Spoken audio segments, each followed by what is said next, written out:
So here's John Noffsker with an N. Noffsker. John Noffsker. And County Commissioner John Noffsker, he said that Del Norte has the best restaurants. Del Norte.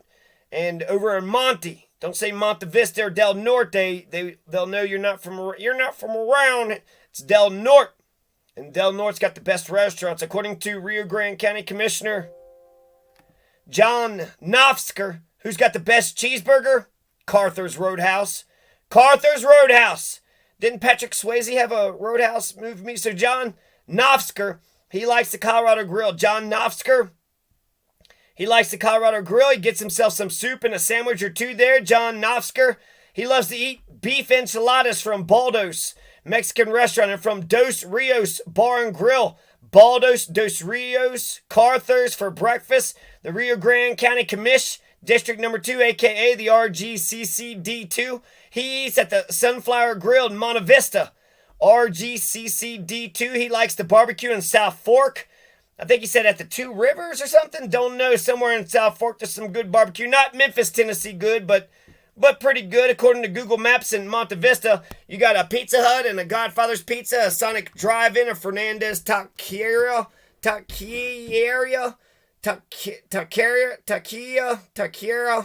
Baldos Mexican Restaurant, Nino's Mexican Family Restaurant, China Garden Chinese Restaurant. In center, there's an Azteca de Oro, Del Norte Subway, Carthurs Roadhouse, Boogie's Restaurant, Colorado Grill and Tap House, Betty's Cook Shack, the 1874 food truck, 1874. It's been there for the Chavolos Mexican Restaurant and the Country Family Inn and Restaurant. The Country Family Inn and Restaurant. According to the RGCCD2, who's got the best pizza? I think he said 3 yards.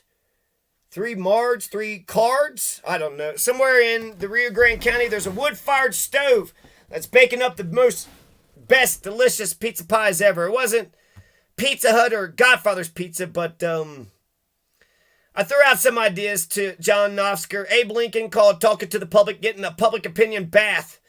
And I want to, off the top, just say to John Noffsker, I'm sorry. I sense that he might have been an asshole. They tried to recall him early in his tenure, and I was like, well, he's more of a chosen to lead, not to read kind of guy. You may not like his leadership, but you can't deny that he led kind of guy. But he actually encouraged folks to look into the recall efforts, and I did. And that Met G. Swift is an asshole. I was on the side of Met G. Swift before I emailed them, and what is a Met G? Is that a female or a male? I don't know. But, yeah, I want to find out, what's up with this recall effort. Is this John Noffsker, is he a dictator? Is Met G. Swift, or are they on one? And then FDR, if they were pissed off about John Noffsker's decision, he'd once said, you convinced me, now go make me do it. And so, okay, whether you convinced him or not, just get the pressure to, get him to do what you want him to do.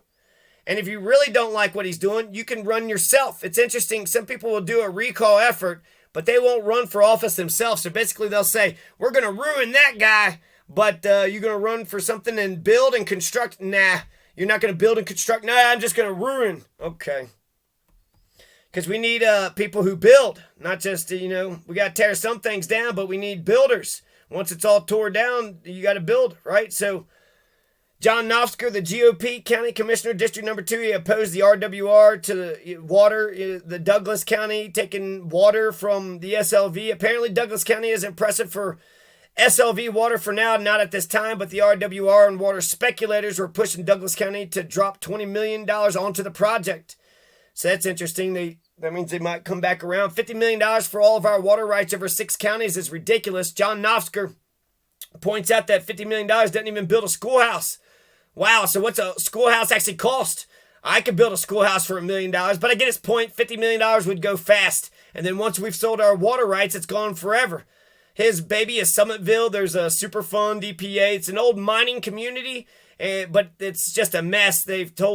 So they're trying to do reclamation projects, but they got to clean up the place. There's some private land up there that Rio Grande County had got in the RV park, or some corporation, or they want to put an RV park up there, and he was kind of saying there's just so many impacts up there. If money was no object, he would want to get the place secure. There's apparently a water treatment plant up there that the feds pay $2 million, and he'd like to get the place secured and then just have it be parks and recreation.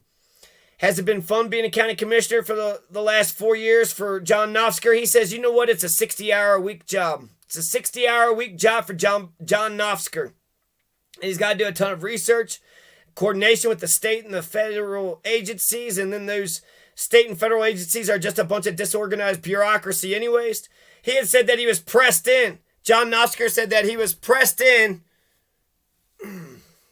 4 years ago to become a county commissioner, which is interesting. That means he's saying that it wasn't really his decision, but that, people had put pressure on him to go do it. And then apparently he's got a history of cleaning house, and he said that there was problems in Rio Grande County all the way down to the secretary level, so from the top to the bottom. So he was going to go in there and clean house. So I could see how reactionaries could be against something like that. John Noffsker said that all the Rio Grande County Commissioners' meetings are online, which is fantastic. That's a good policy. I don't know if all the counties in the Valley believe in putting the county commissioners' meetings online. Alamosa, Conejos, Costilla, Mineral, Rio Grande, we know is doing it. What about Saguache County? And that's John Noffsker. Yates, this district is the greatest district in the country. It has Rocky Ford melons, Pueblo chilies, Olathe sweet corn, and Palisade peaches. It has breathtaking mountains and valleys. It's got a remarkable history. It goes back to the dawn of human activity on our continent. In the post-virus world, it has the potential to be an economic powerhouse of the future. To make all that happen, we need to aggressively protect our water and our land and work hard to get things done. People will be voting for someone who will really represent them and get things done. And that's me, Yates.